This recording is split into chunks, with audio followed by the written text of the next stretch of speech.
Another week, and we're back. We're getting in the rhythm now a little bit, Brandon. Ready to Yeah, ask some new questions. always ready, always ready. I feel like we're in a LaCroix can when we are, whenever we start the episode. It feels refreshing every time. It. I feel like it's appropriate for this context. We have very effervescent conversations and refreshing questions. So I'm ready for another Here you week. go. What color? I have orange and like pink purple in the background. What flavor LaCroix It's goes like with a orange it's like and a blood orange LaCroix can that we're in. okay. Um, so so yeah, I'm ready. I'm ready for another week, and I'm excited for this week's topic. Yeah, we're gonna talk a little bit tonight about interfaith dialogue, different faiths different than your own. For our purposes tonight, that's a way of saying sort of a faith different than Christianity. But I hope that maybe there are some folks who are listening to this, and maybe that different faith is Christianity, and hopefully some of the same stuff applies. But just to be clear, right, my lens. So, yeah, I'm Drew Ingram. I'm a pastor at Spirit in the Hills Lutheran Church here with my friend Brandon for another all questions considered, a weekly space to ask some questions, to pop open the tab of a LaCroix can and sip on the bubbly water of curiosity. I don't know how far I can stretch my definition. A chance to engage our curiosity, to sit with the discomfort of not having an easy or quick answer, and to, as Rainer Maria Rilke says, to learn to love the questions themselves. And so tonight we're talking about different faith traditions and engaging with other faith traditions and people of other faiths, or interfaith dialogue, interfaith relationships. Um, yeah, all over the place there. Yeah. So I feel like this is one of the main topics that I love to talk to you about because for me growing up, interfaith wasn't really on my radar.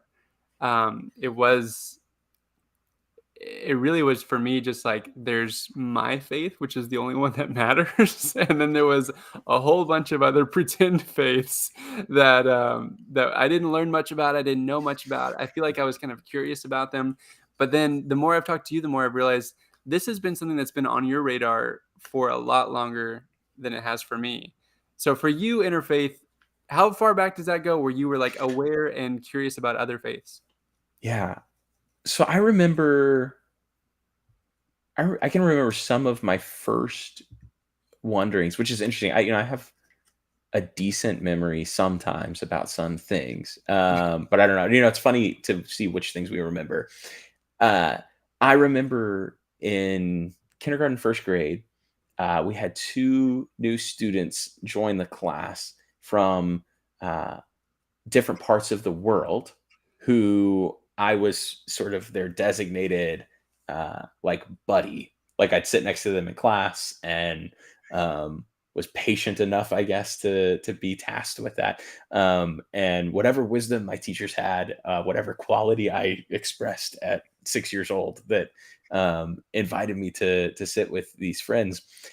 It was some of my first encounters with somebody of a different culture and a different faith. So one was from Russia and it was Jewish, and the other one was from Vietnam, and practiced a form of Buddhism. And I remember, I don't feel like I talked about God a whole lot, but I remember like things would come up, right? Like holidays or differences, and they'd ask me questions and I'd ask them questions about things. And so I remember some of those very personal encounters. And then in middle school and high school youth group, at church, like part of our Sunday school curriculum and our confirmation curriculum was to listen to and experience other faith traditions. So I remember like a Sunday school class where a couple of University of Texas students, my congregation I grew up at was very close to campus, that were part of the student interfaith group, came and were like a panel. One was Jewish and one was Muslim, and I think one was um, sort of identified as Unitarian Universalist, which is this interesting middle mix of like everybody's got their own pathways. You'd Yeah, have to talk a I'm lot about that. 3 days a week, I'm a Unitarian Universalist. Yeah. Maybe at And, least 2 days of every week, yeah. okay, yeah, yeah. Well, so yeah, but I remember I remember specific like that would be like an interfaith dialogue experience. Like, hey, we're gonna ask them these questions. They're a panel of lay people like you, young-ish people like you, right? They were a few years our senior, just talking about life and faith and what they believed. And so it was part of like being a part of the church I grew up at was engaging with and talking to other people, as Mm, well as it happened in my personal life, these encounters. And I think that there were a handful of reasons why. One, it made us think about our own faith in a different way. It opened us up to other people's viewpoint and perspective of Christianity in an interesting way. And it made us listen to people who are our neighbors. It made us listen to people who we lived with and encountered on a regular basis. Not necessarily those individuals, but an experience like that you take with you to then your friends at school who to follow and maybe follow up and engage in a different kind of conversation. But it was part of the core curriculum in my experience growing up, which I know is not. I can't even speak for all like Lutheran, ELCA Lutheran youth that it was that embedded in their yeah, curriculum, but it was a natural part of, and a very intentional choice versus what I hear from you sharing that is like it wasn't like necessarily like an active pushing away, but it yeah, just like it was kind of like a why would you? yeah, I There mean was no driving factor to do it. anytime we're gonna talk about faith, might as well spend it on the good stuff, which is the Jesus stuff Mhm. and so it's like at least that was my takeaway was like, why bother? Like, what's the point? We've got the good stuff over here. I do remember though my one story, kind of interfaith story that's coming to me now. It's probably when I was around 17, 18. My family, my immediate family, and I went to a Jewish family that was in our church. They were Messianic Jews, and they did the Passover Seder, and they invited our family over. So it's just them and our family, and they kind of walked us through, and we experienced the whole Seder experience. And that was, I remember that was interesting. It was a little bit awkward for me because it was my first time to participate and experience this thing, and it was foreign to me, even though Passover and all that is kind of part of my tradition. I had never experienced it in that way before, so I remember I kind of felt, like I had two left feet doing that thing. Like, am I doing it right? And what is this about? And um, but looking back on it, it's like, man, I wish I could go back and relive that night again because I know there's so much depth and meaning there that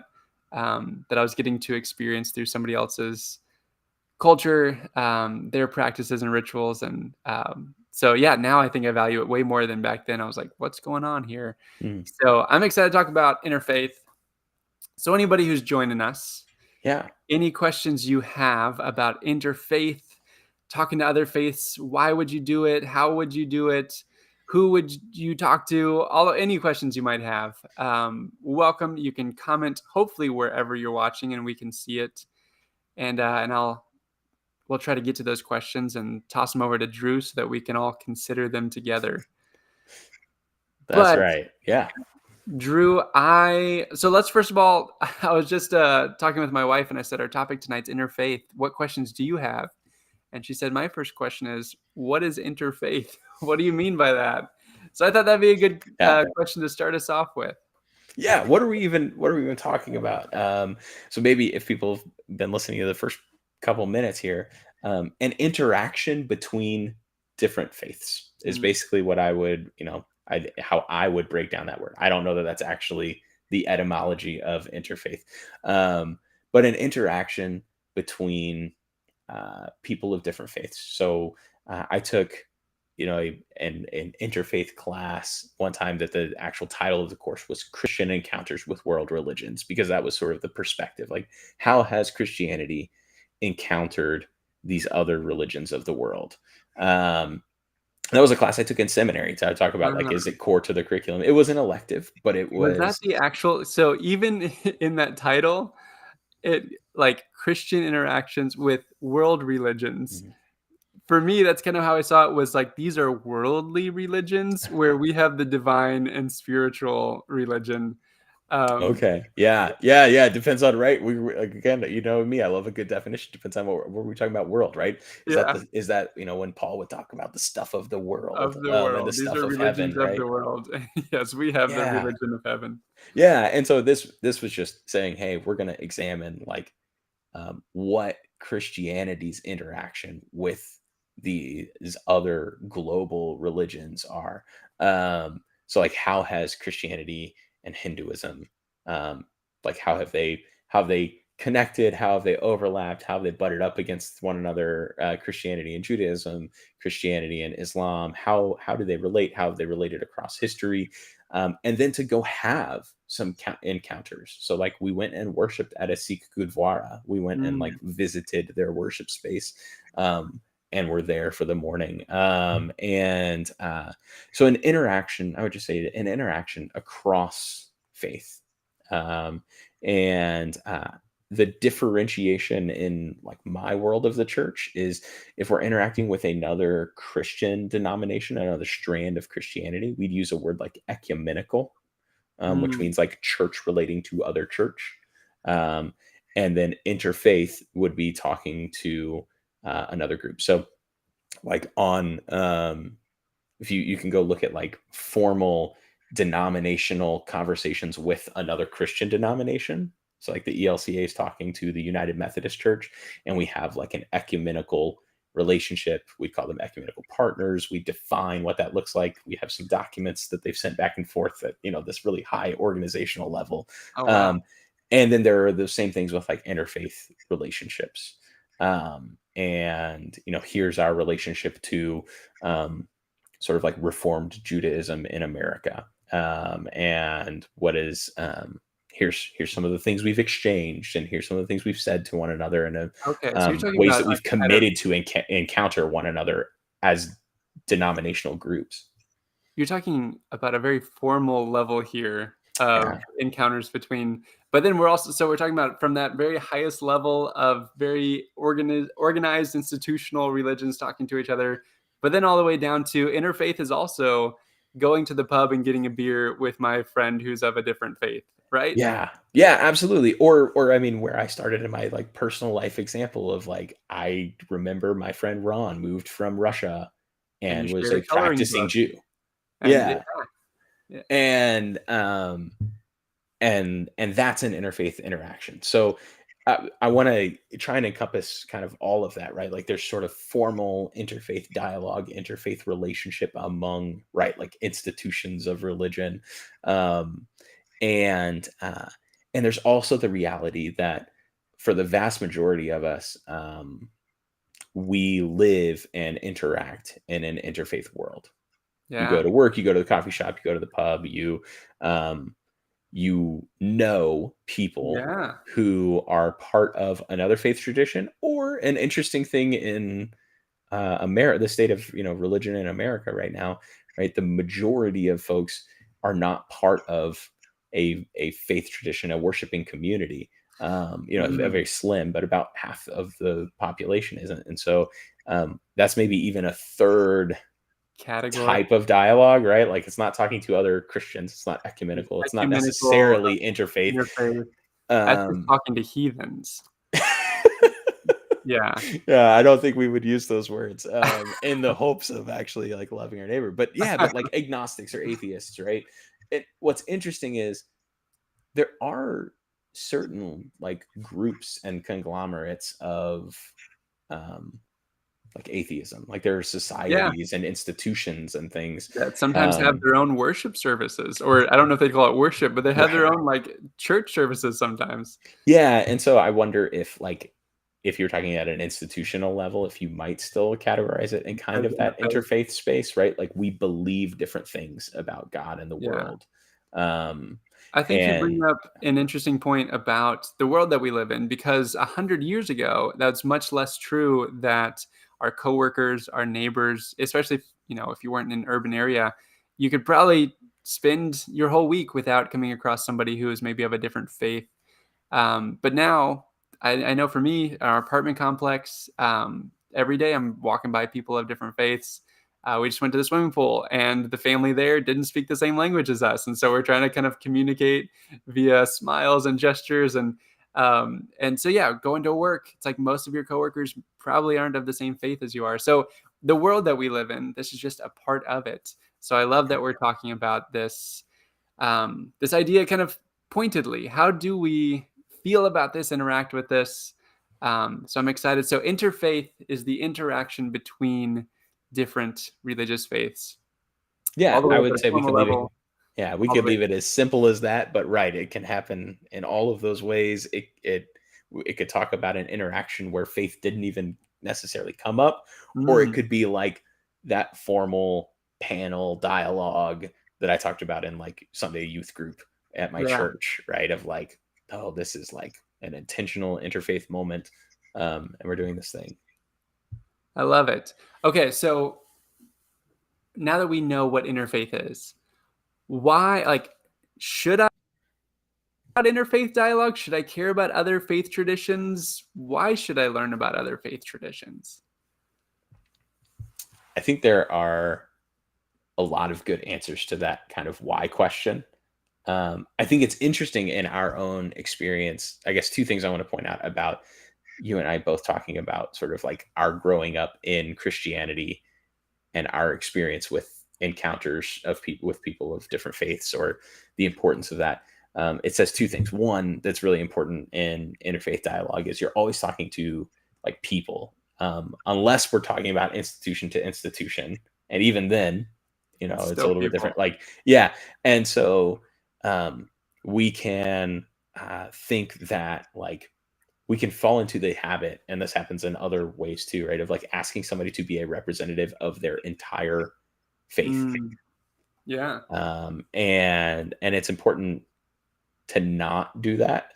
To realize in the same way that Brandon and I both grew up Christian and had a very different. If you asked us what do Christians believe about talking to people of different faiths, we would have given you two very different answers. Yeah. Um, the same is true of people of other faiths. And so that's an important thing to take with us and keep in mind. Um, and so then you're like, okay, well, if it's all going to be different person to person, do I explore other religions? Do I take a world religions class? Do I take study comparative religion? Do I attend an interfaith event? Should I take the time to learn some of this? Um, the way that I come at it is comes from how it was introduced to me.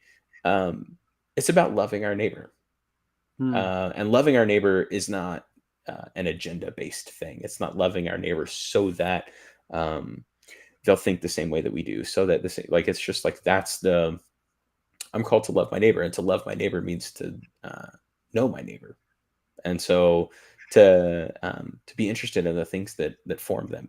Also, just in the simple fact of like you already are interacting with people of different faith traditions, almost certainly, right? And for almost all of us, and to sit and know the people around you better, to know a little something about how they view the world, what they celebrate, what is important to them, is a great gift that you can give.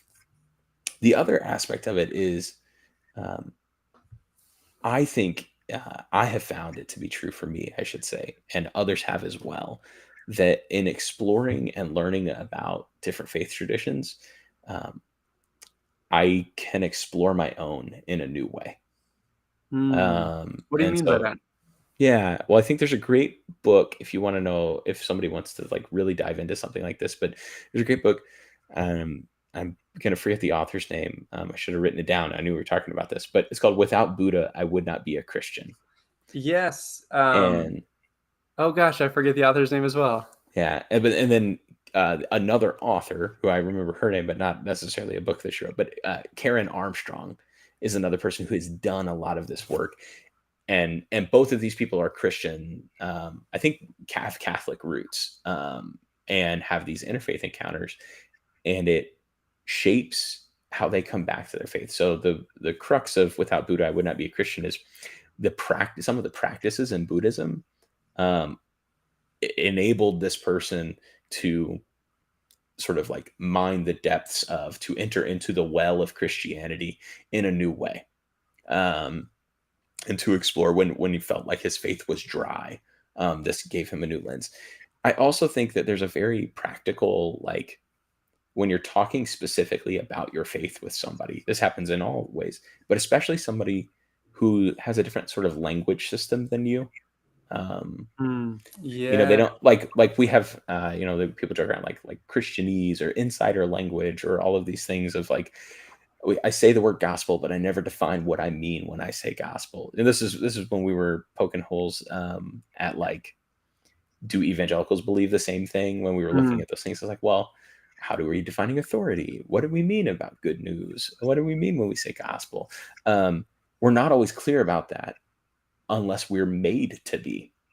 And when I'm talking to somebody who operates in a different language system, yeah. and I say a word like that, um, whether they ask me to or not, and often in an intentional space like that, they'll say, "Well, what did you mean when you said whatever?" Right? What do you mean this piece? What's a this? Right? What's a hymn? You said narthex. What's a like that's my church world, right? Like when we're walking through the narthex and greeting each other in the morning, and it's like you don't think about it when you're inside the system. Yeah. What is good news? What is grace? Like when we talk about grace, when we talk about justification or salvation, um, it it makes you define those terms in order to have a conversation with somebody. And so there's a way where it also brings you to articulate your own faith in a way that you're not always made to when you Mm, are um, around people who have that same language system, who already have that shared language. yeah. It's a it is in some very real ways like having an encounter with somebody who speaks another language, right? Who has another Yeah. meaning making system, and so you have to build shared definitions. You have to be more specific and clear.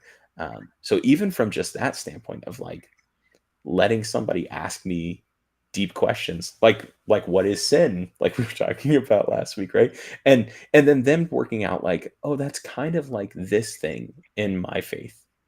When I hear you talk about that, that reminds me of the way we talk about this thing, and then kind of trying to tease out like, oh, well, what do we have in common there? And oh, maybe that doesn't sound exactly like, maybe what you heard from me wasn't exactly what I meant or what we believe, and you're working out your faith with them in that way. I have totally found that in there was a season several years ago where I was just kind of burned out on Christianity. It all kind of, something gets so familiar that it kind of just no longer means much anymore. You're so up close to it that it just kind of, um, Thinking of Ted Lasso when they like say the words and they're just like it doesn't mean yeah, anything the anymore. word, yeah, whatever that word is, where you say something over and over and over until it loses its meaning. And so I started learning about other traditions, and I was like, "Oh my gosh, these are so rich. They've got such better practices and metaphors and stories."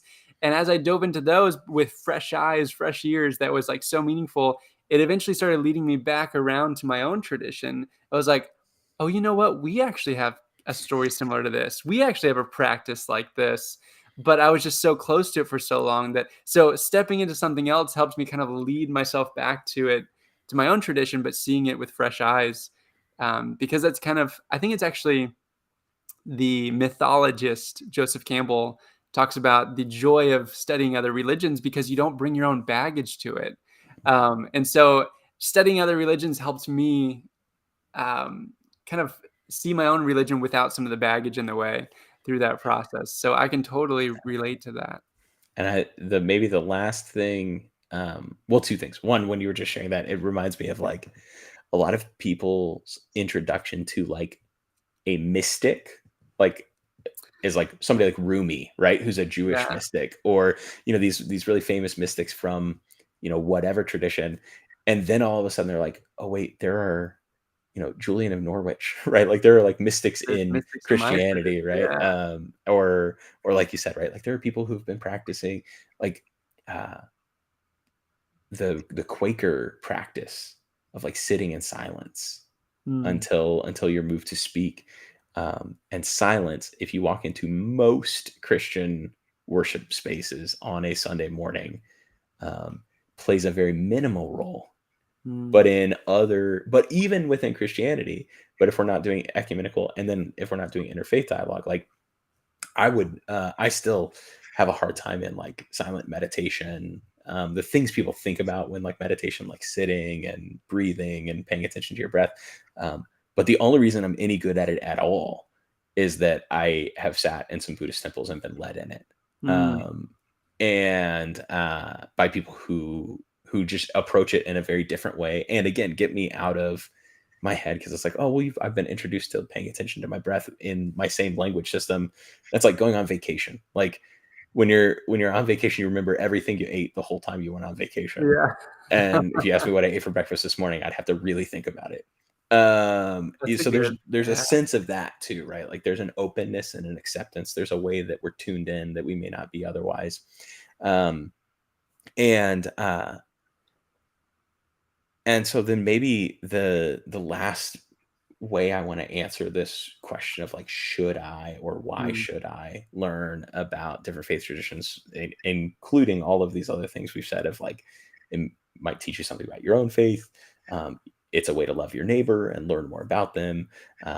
We're citizens in a global, multi-faith, multicultural world, so it's just part of everyday life. Um, it causes you to articulate your faith in new and different ways. Um, I think that somebody should also because it gives you the opportunity to have a mirror presented to yourself of your mm, own faith. So I talked about this a little bit in the articulation, right? Like I might say something and can tell that somebody doesn't understand, or they repeat back to me something that I didn't want them to hear, right? Like I tried to say it in a different way. Um, but it gives somebody else a chance to give you their viewpoint of your faith tradition, mm. right? And I think it's really important for us to hear that, to see ourselves as others see us, not just as we see ourselves. Um, I know you and I have conversations about this guy, Pete Rollins. Peter Rollins, who's a philosopher from Northern Ireland, but he used to run a community, and they had an evangelism committee. Where a traditional Christian evangelism committee is about getting people to convert, right? Talking to people Yes. about your religion and trying to turn them. It was like, hey, we're going to go listen to people tell us about ourselves and Yeah. then tell us about their religion in a way where they're trying to give us the most compelling version of, because the same thing happens with me, right? Of like, if I'm not engaged in interfaith dialogue and relationship, my knowledge of Buddhism or Islam, maybe Islam is a more relevant one in our country these days in a kind of post 9/11. Like my knowledge of Islam comes from Mm, self-study or textbooks, or comes from the news, yeah. or like the one picture I have of Islam. And so it gives me an opportunity to have my preconceived notions challenged. It also gives me a way to hear how my neighbors of different faiths perceive me and my faith tradition, and to challenge and question those sometimes really deeply held assumptions that we might have of like, oh, that's a violent religion. Um, that's a religion that is totally individual and doesn't care about helping people. Like we have all of these preconceived notions of other religions, especially when our knowledge is not based on the relationships that we have with others. Yeah, I love that. Gosh, that's so good because it like you said, it works both ways. It helps me shift and understand how other people are engaging with the same questions that I'm engaging with about meaning and how do I live. But I love that it cuts both directions, and it's also challenges how you see things. How are you? It's gosh, so good. Um, yes, I saw you just put up share your questions in the chat.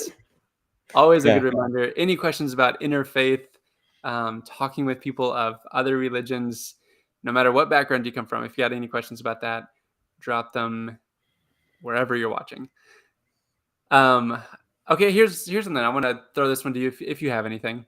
Yeah.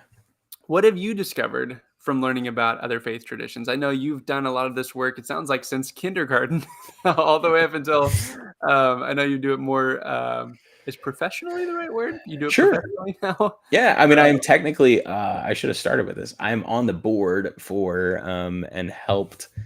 I was not a founder, but got in early, and was lucky to You do got so in with some early. of the founders of the Interfaith Ambassadors of Lake Travis, which is kind of sprung up locally in response to a direct need, and a public event that revealed to us, um, to our community, the need to know our neighbor in a better way. So it was, the Islamic Center of Lake Travis was close to being finished and burned down, Mm, and likely, some sort of foul play. I don't remember how exactly all of the legal proceedings went out, but it didn't seem entirely accidental, yeah. um, and could have been, but hard to say. But either way, it sort of was like, made us wonder, hey, do we not know enough about, um, our Muslim neighbors, our siblings and neighbors who, practice Islam, and and a lot of things happened kind of in that aftermath. And now, thank goodness, man, they even like invited us to, come participate in one of their iftar dinners and all kinds of fantastic things. Their center was rebuilt and finished, and is beautiful. And so I do this pretty regularly, and have, for a while, and have kind of sought it out wherever I was. So I was really excited to hear when things were sort of bubbling up, about maybe starting a formal interfaith group out this way. It was something I did in college. There was a student organization, and we would do progressive dinners. Like, you'd come to the Lutheran Center for, Wow. um, an appetizer course. You'd go across the street, literally just directly across the street, to Texas Hillel, the Jewish student ministry, for, like, the main course. You'd go over to the LDS, which was across the street the other way, the Latter Day Saints and Mormon place, and they do something, and we'd each like share something about our practices, maybe share a form of our prayer, and share some food, and then we go down the street to New Asa Street Mosque, and do fun, things like that. So That's I've awesome. learned about food. I've made friends. Like, I've We learn about discovered, their foods as well. That's yeah, fun. What and do Lutherans serve when they're representing Lutheran food? yeah, your stereotypical answer would be any sort of, and they would call it hot dish, but like what you'd bring to a potluck, like casserole. Down here, we'd Okay. say casserole. In the Midwest, uh, they'd say a hot dish, Huh. Okay. but or like a Jello salad, or the thing, Oh, like, yeah. it's so. But in Texas, I You're say not gonna convert tacos or anybody things. with a Well, Jello these salad. days, our Lutheran campus ministry feeds like 300 students for free every week of the semester, Oh, wow. out on the street, and it's usually either burgers and veggie burgers, or, carnitas and veggie carnitas tacos. Ah, that's And better. You might convert somebody with that food. yeah, well, it's, you at least get some great, dialogue across faith traditions. And when I was filling in for the pastor there and working the grill and flipping burgers, I got to talk to people in French, and I hadn't, like, actually met somebody from France in a really long time, but some exchange students were down. But yeah, so there's all that kind of piece. And then I would say, I mentioned once already, like, learning silence, and growing in my ability to practice silence, in my encounters with Buddhism. Um, I think that that's something that I've really picked up again and again, and kind of the impact of sort of like mindfulness and presence from those conversations and Mm, encounters. I've learned from, a lot of my Muslim neighbors and friends, keeping a routine of prayer, and mm, just yeah. being a faithful practitioner of prayer, and having a rhythm of the day, which, like you said, like, sort of sent me back into my own tradition of like these praying of the hours, or like I have a Lutheran hymnal that's like got morning prayer, midday prayer, evening prayer, nighttime prayer. And so some of the resources are even there, but like having this like rhythm of like, oh, at this time I pray, and a posture that you take on when you prayer, and that matters, right? It matters what we're orienting ourselves towards, right? That we might would face a certain direction, or um, hold our bodies in a certain way to remember and bring us into prayer in a different way. So I feel like a lot of my prayer life has been enlivened in my encounters with my Muslim siblings and neighbors, um, in talking to and being around folks who are Sikh, Sikh. Their hospitality is Mm. immense.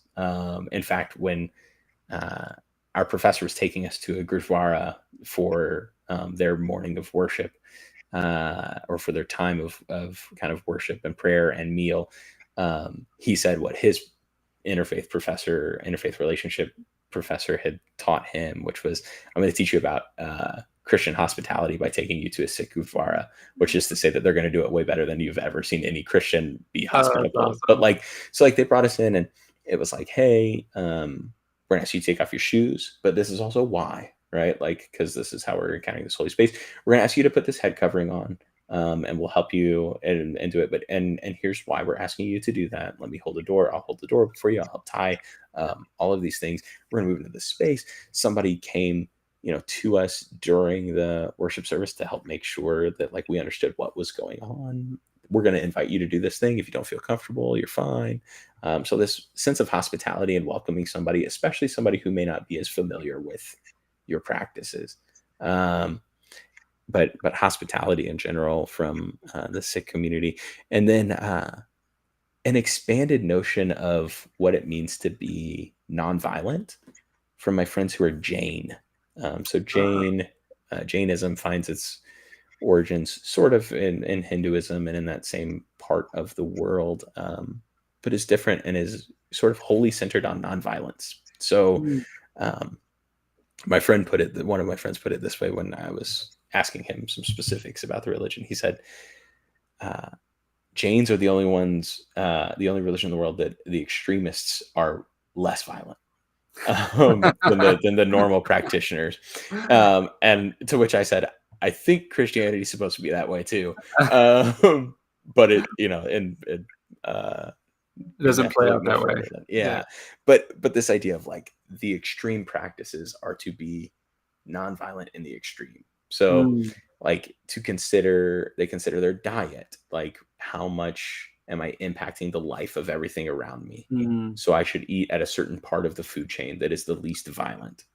Yeah. So not just like vegetarian, but how is it playing to everything else? Um, how are even to the point these days where for certain folks he was sharing that like they'll try and wear certain face coverings, like mouth coverings, because when I breathe, there's bacteria, there's Oh, living wow. organisms in the air, right? Or in me that might be harmed by my breath. Um, but that sense of Yeah. um, this like holistic view of harming as little life as possible, Wow. of being as nonviolent as utterly possible. That's a few of the things. I'm sure that I'm forgetting many, many more. Um, No, I but those love are a few that. specifics. No, yeah, you just gave us a little Epcot world tour of some great things to learn from different religions. Yeah, you were mentioning prayer, and it made me think about uh, getting into kind of some Eastern and Buddhist practices of meditation. And I was like, gosh, why don't we have something this great in Christianity? Which led me back to learning about things like contemplative prayer and centering prayer and all different kinds of prayer that we have. It's like, oh, this opened my eyes. I didn't even know to ask these questions about my own tradition until I was exposed to these other traditions. So yeah, I love that. Okay, I feel like this might be a good. Well, actually, let me throw an impromptu question at you. Sure. That's kind of related to learning about other traditions. I actually read a book, well, a year ago or so, read a book called Strange Rites, and it was about the way that um, Americans, specifically younger Americans, are tending to sample from these different religious Mm, traditions more freely. And she called it the remix culture, the religiously mixed culture. And so we're much more remixed. So it's not so much that we're less spiritual, though we're identifying less with one religious tradition, and starting to, I do yoga on Thursdays, and I go to the mosque on this day, and I do tarot cards over here on the weekends with my friends, and so that's kind of religiously mixed. Is it okay to mix and match, to kind of buffet style with different religions and their traditions and practices? What are your thoughts on that? Yeah. Um, I mean, is it okay? It depends on like who's making your value judgment, right? I'm looking for a yes or Yeah. no answer here, Drew. Uh, well, so Not first at I'm gonna all, say not at like I would encourage people in whatever way you feel comfortable with to explore other faith traditions. And for different people it will be to varying degrees. What I would sort of like maybe caution or encourage somebody to do along the way is to just like remember to be wary of sort of like the cultural appropriation Mm, finding its way in, right? Of to like remember that these practices are tied to something much deeper and larger.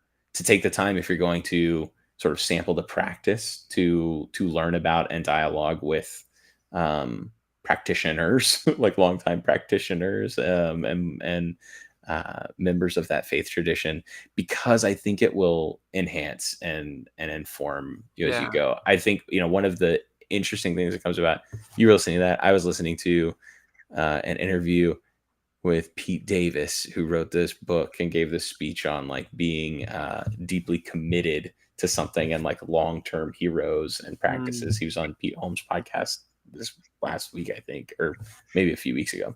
But he he's talking about like our tendency these days to infinitely browse, like to yeah. spend more time browsing Netflix than watching shows. Mm, To that like dating apps sometimes can be like programmed to like 3 months after you've been this was new to me because I was never they were not the apps in quite the same way by the time Lee and I were dating, but the like uh after like a certain number of weeks or months after you've like connected and they can tell that you're connected, like it'll like ping you like, hey, people are looking at your profile, um to like almost like tempt you to like the other. Or I know there have been studies on like you can take a painting from you can pick any one of these 10 paintings and take it home, and they tell one group that's your painting, oh and then yes, I've heard they about give somebody then they put them in the next time, and here you can take your painting, and in 6 weeks we'll give you a chance to switch it out.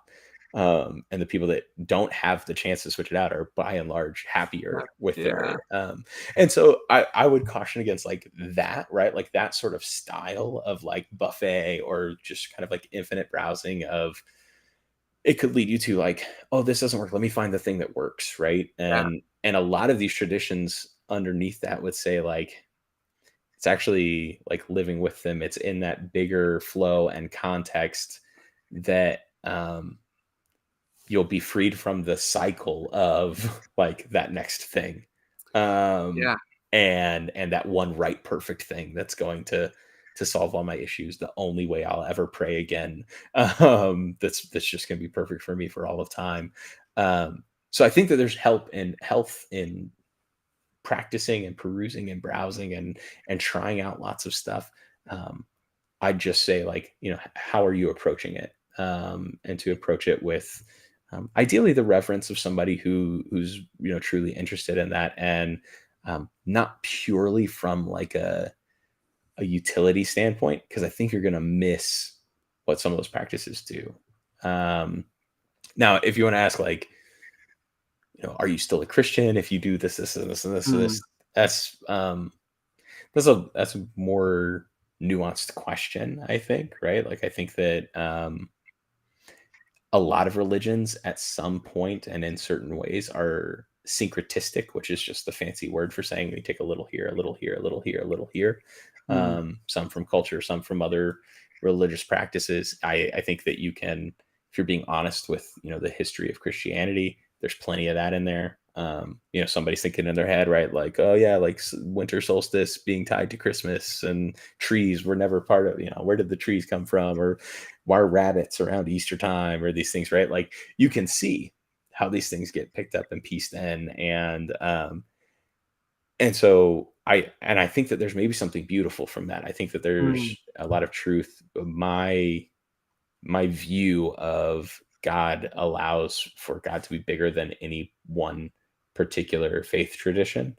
Um, that God can work outside any bounds that I try to put God inside of. Um, and so yeah, I think that there's a pretty nuanced question, but I would say like I think it's great to learn about and experience new faith practices.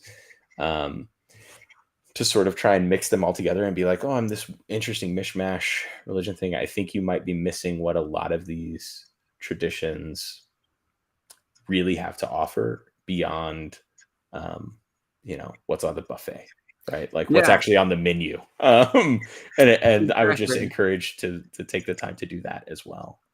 Because when I think about kind of picking and choosing and duct taping together my own religion, I'm most of the time going to go based off of comfort and go based off of what kind of reinforces my ego.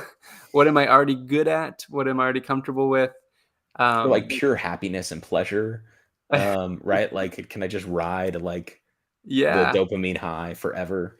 yeah, and there's so much that's not usually where the growth happens. Growth usually happens outside of the comfort zone. Usually happens where you're not always comfortable, or at least some dose of that. So I love, you know, going deep in one tradition often offers you some of that. There's going to be things that challenge you. There's going to be things, the very things that I used to say. I don't know if I can be in Christianity anymore because I don't know if I agree with these things. I don't know if I see it that way. Honestly, that's some of the things that draw me to it now because I'm like, I want to just wrestle with some things. And so I think going deep in a tradition, whatever that tradition is, has so much value. So I love that. That's great, Drew. Okay, as an ending thing, any practical tips, steps for somebody who is interested now in interfaith and maybe starting a conversation with somebody of a different faith? Any kind of ways that I might go about doing that? Yeah. Um, I think there are a lot of good resources out there, right? So we even mentioned a couple of like books and authors. But beyond that, I would say a lot of, if you are in a major city, if you're around the Austin area, there's a handful of interfaith organizations. And even in like, Columbia, South Carolina, and South Carolina as a whole had some pretty strong, tight knit interfaith things. And everything from like Texas Impact is an interfaith advocacy organization. So if you're interested in advocacy work and you want to be around people from a lot of different faith traditions that have said, hey, we agree on enough core tenets that we want to advocate for, policies that alleviate hunger and poverty and that end discrimination. You can look at something like Texas Impact. If you want a more traditional like interfaith dialogue, I want to see a panel of people talking. Um, Interfaith ambassadors like Travis, when we have events going, or stuff like that, or I Act, the interfaith action group of Central Texas. There's a lot usually going there. I will say, churches and Christians aren't always um, like and maybe it's this. Well, I don't know. I don't know what the root is. But you can usually find your way into some of those groups more through faith traditions that aren't Christianity. I have Oh, found really? like, and some of that I wonder is like there are only a few uh, Jewish synagogues Mm, compared to the number of yeah. Christian churches. There are only a few Hindu temples in Central Texas. Mm. So you might like if you're interested, you can go look directly at another a faith tradition beyond Christianity, and you are maybe even more likely to be drawn into an interfaith space. We could maybe unpack that a little bit more. I think there's some of the reasons we've already talked about why, um, but yeah, I would look at just look up like interfaith organization or interfaith dialogue. If you're a student or if you like learning things, there are great textbooks on comparative religions is sometimes the field of study, or world religions. And then even a lot of like community colleges and things will have courses. And if you luck out, you'll get a course that like takes you to different communities, and you can learn about different faith practices and communities and things. And yeah, so there's a lot of, I mean, you can do a book stuff on your own. I would say the best thing is to get in conversation with people in whatever ways you can. And so going through an interfaith group is a great way. And then even more, maybe practically, is see if you can strike up the courage and find an easy way in to talk to, if you know a friend or coworker who practices a different faith from you. Um, is there a holiday coming up in that you could ask them about? Is Mm, there um, something going on that would let you strike up that conversation where you could ask and get to know a little bit more about them, and also about their faith practice, even just saying, hey, I've been studying this. I know that sometimes uh, that is a cross-cultural experience. Religion and belief and systems and things are, cultures in and of themselves.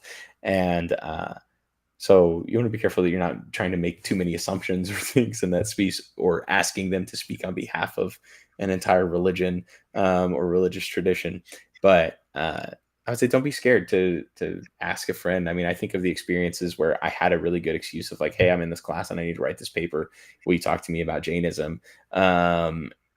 Like, having that excuse was great, and having, but also, to my surprise, like how quick people were like, "Oh, that's so interesting. Yeah, I'd love to share more with you about it." yeah. Um, so I there's a handful of tips. I love that. I love the kind of some practical things like if there's a holiday coming up or something that you can kind of enter into the conversation, or you can just be the weirdo like me who's just like doesn't need a segue. Just like the other day, we had cooking hot dogs with our upstairs neighbors for the first time, and Ashley, I was like, Ashley was a few minutes behind me, and she's already coming out, and I'm talking about religion, and she's just like, I know she's about to roll her eyes, so I told them, I was like, can we stop talking about religion, because Ashley's going to be like, here we go again, meet some new friends, and immediately Brandon's talking about religion. So but Yeah, yes, not everybody jumps right to like, what's your framework for the meaning of yeah. life and everything. Um, I Oh, love those conversations. That's why we get along and get to have fun I ones know, like I'm this. just But twiddling my thumbs until I can ask that, like, yes, we're watching this on Netflix, and how do you make sense of all of this? it I love was it. interesting. That seemed to give me a feeling that, God is like this. What do you think? Yes. I can lead anything to there. Just like, yes, I love it, Drew. Well, this has been so great. I love talking about interfaith with you. One, because you can talk about this from real experience, and two, because I don't have a whole lot of experience of talking with people of other faith traditions. It's something that's relatively new for me, and it's just been exciting. I found, like you said, people are eager and happy to talk about it. It kind of often feels like that politics and religion thing. You don't bring it up unless you want to make things awkward. And I've really found that for the most part, if you bring it up and with real curiosity, real openness, that people are excited to talk about it. So I'm excited to strike up some more, hopefully not awkward conversations with other people Yeah. after our conversation tonight.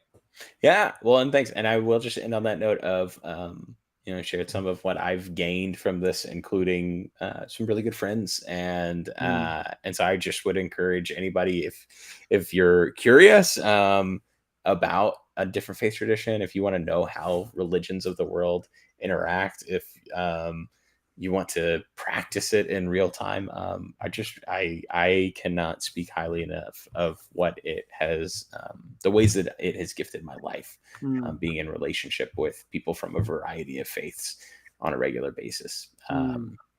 has been really good. So, speaking of wrapping up and things, one, think no show next week. I'm traveling, which is weird. We're gonna do a Tuesday off, unless you see me going live like from the streets of Columbus, Ohio, because I'm at this big church conference, denominational conference, where there might be some folks from other churches or other Hey. faiths in attendance. Sometimes they come and like say hello. It's kind of that like relationship building. Like, oh yeah, I showed up at your big thing that you do every few years. You show up at ours next time.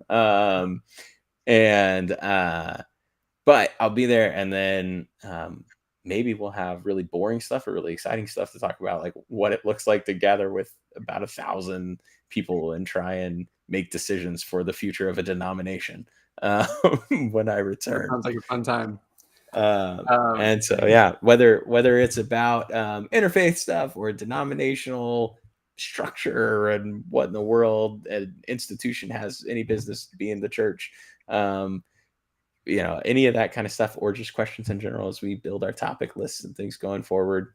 And then another little teaser for our work that we're doing on some pre-produced video rather than live recorded stuff on parenting and faith, and how to talk about God and faith when you don't have all the answers, when you're doing what we're doing here, which is just like sitting in the questions. When I've got more questions than answers, but I want to talk about this stuff, how might I do it?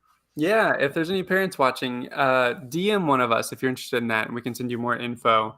But yeah, any parents who are curious about raising your kids in faith and you have questions about that and how do I do that and I don't know what I believe, so how do I even begin with this? Yeah, send us a message. We'd love to connect you with the right place for that as we're going to start sharing some stuff. And the hope is to connect you with other parents and people Yeah. like you to kind of give some space for a safe space to explore those questions together, like Brandon and I get to do on this show week after week. So Yeah. until then, Ask a until good question. 2 weeks. It's like one of each you do it. Snuck it in. Yeah. All right. Until next time, ask a good question. I want a good sign off too.